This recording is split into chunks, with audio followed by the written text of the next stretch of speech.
પહેલાં પ્રથમ તો પાણી પીવાનું, ટોયલેટ નથી, અહીં કોઈ સગાવાલા તો અમારે જવું ક્યાં?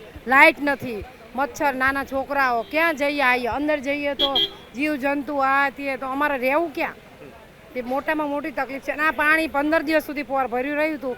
કોણે શી ખબર કેટલા દિવસ રહેશે. અમારે કોઈ જાતનું પાણી કે ખાવા પીવાની કોઈ જ વ્યવસ્થા અમારે નથી અહીંયા. અત્યારે ક્યાં રહી રહ્યા છો? અમે અહીંયા રહી રહ્યા છીએ, અહીંયા ગમે ત્યાં સગાવાલાના ઘરે અત્યારે છીએ.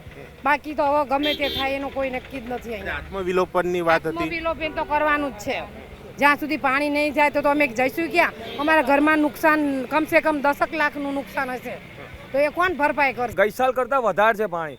હવે અમને એવું લાગે છે કે આવતી સાલ આના કરતાં બી વધારે પાણી હોઈ શકે. જો એમ કહે છે કે આવતા વર્ષે નિકાલ ના હોય તો આના કરતાં બી વધારે પાણી હોઈ શકે. ગઈ સાલ અમારા ઘરમાં આટલું પાણી હતું, અત્યારે આટલું પાણી છે. એક ઘરમાં 5 લાખનું નુકસાન છે સાહેબ. તમે ક્યાં રહી રહ્યા છો? અત્યારે હું તો મારી ગાડીમાં જ રહું છું અને ખાવા પીવાની કોઈ વ્યવસ્થા નથી.